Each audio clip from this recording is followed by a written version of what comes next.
My name is Nanise Sikiti, and it's Nani for short. So I'm from the Fiji Island. The IGCS training came about when there is a need to start the IGCS program in the Pacific. So as a fellow that has graduated the Pacific, I'm actually the first one.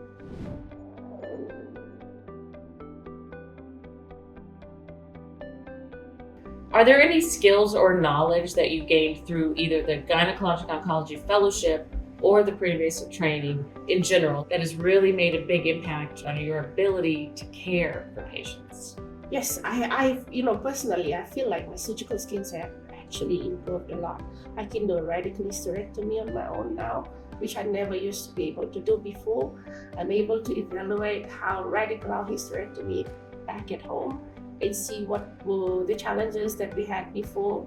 I'm able to be able to pre-op patients properly. I'm able to read radiologically, like CT scans. It's all from the program.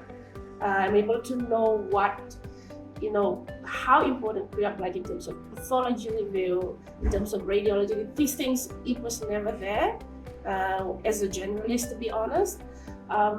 So I've actually learned a lot, and one of the things that I would like to say is that my skills is not only for Fiji. I also do some outreach as well in the other Pacific Island country. I go to Kiribati and do for a week and do some surgeries for them.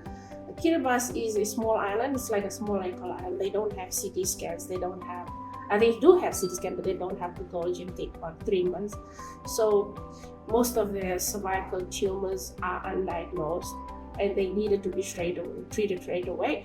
Before, I wouldn't be able to take them out. So I managed to do that for them. So it's not only benefiting my personal growth, but also my country and also some other Pacific Island country that I deal to.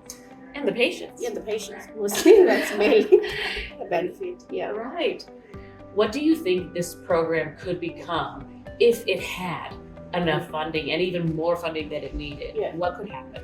I think in terms of putting people like subspecialist people in different settings is good, but you can't train only one person.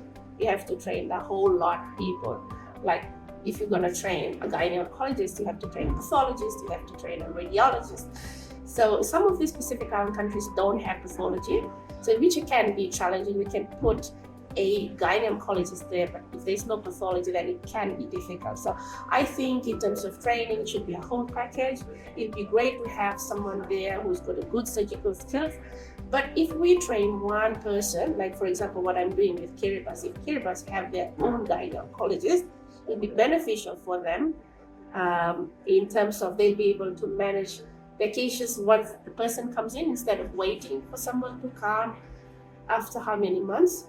I think, small countries in the Pacific, like in the Pacific that still struggles with the gynecological cancer, should support the IGCS training. And,